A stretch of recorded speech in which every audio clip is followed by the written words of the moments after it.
All right, welcome back to another episode of The Dish. I'm very excited today. Our special guest is actually Coach Laura Berg from Oregon State softball. If you're in the softball world, you probably know her name because she's pretty much royalty.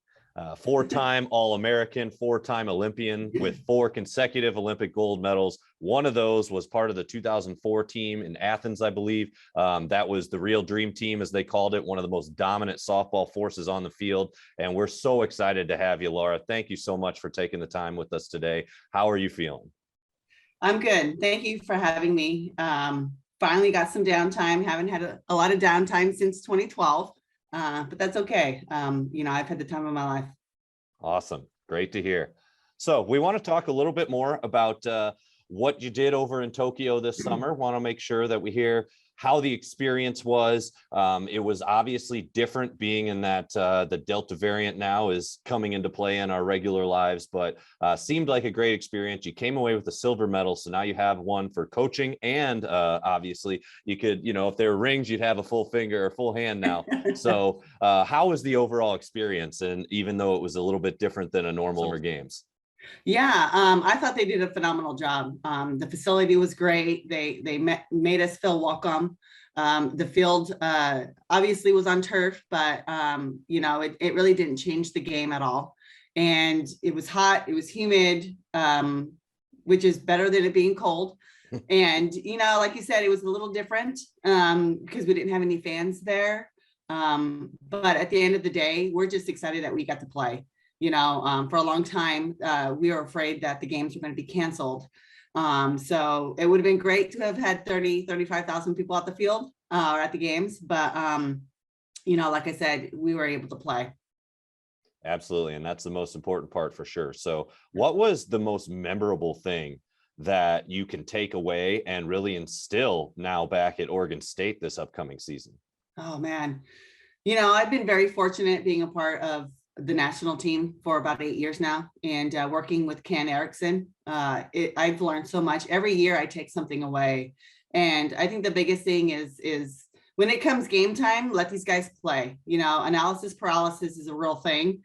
And, it's just, you coach them, you teach them, you give them what you want. And when it's time, then, it's time to let them play the game.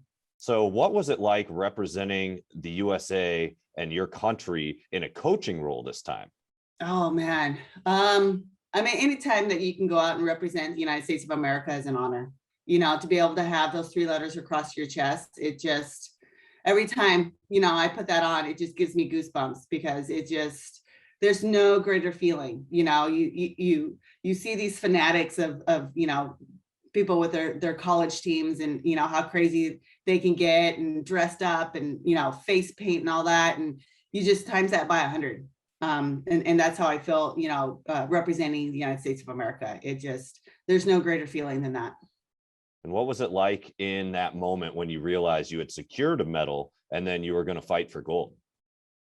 Oh, man, I remember it was Kelsey Stewart who was at the plate. She hit the game-winning home run because we were the home team. And right then we knew we were in the gold medal match. And, it was a little different this time around. When I played, it was a round robin, obviously, and they took the top 4 teams, and you can battle your way back into the gold medal match, like we did in 2000 in Sydney.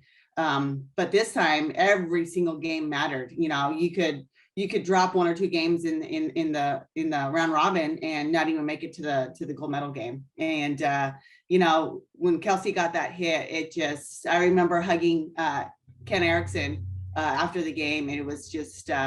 It was a relief. It was intense. It was awesome.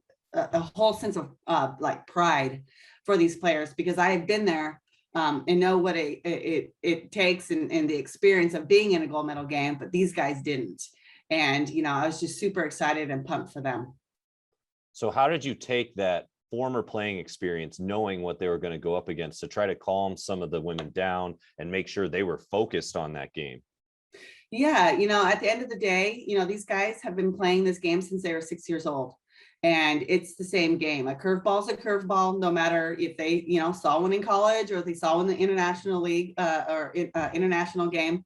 And, just run 60 feet and turn left. You know, it's just see ball, hit ball, and play catch. It really is a simple game, and nothing changes when you get into the Olympic Games. It's just another tournament. I love that. And I love what you just said there about see the ball, hit the ball. That's actually a part of Taylor Edwards, who you know pretty well. It's Yep. part of her mantra that she has given us as a part of our mantra fast pitch bat. I love it. Obviously, we're trying to empower young athletes to stay focused, but also have fun at the same time. And that's why we came up with the What's Your Mantra campaign. So how did some of the team mantras or individual mantras come into play over in Tokyo? Yeah, you know, I thought they did a phenomenal job over there. You know, Janie Reed hit the ball very well. She, you know, was one of the players in the first inning to get that triple, you know, in the gold medal game. And I thought, wow, I mean, it could have been a home run. It could have been a home run. I think it hit the center fielder's glove and came back in. But you know, she did a great job with it. And you know, Taylor Edwards, I'd have to agree with her. You know, see ball, hit ball. You know, we play a tough sport. It's a round ball with a round bat, and you're asked to hit it squarely. And it can be, you know, a tough sport. And at the end of the day, you keep it simple. See ball, hit ball. Absolutely. And keeping it simple is so important, as we alluded to earlier, with overtraining and overthinking things. So For sure.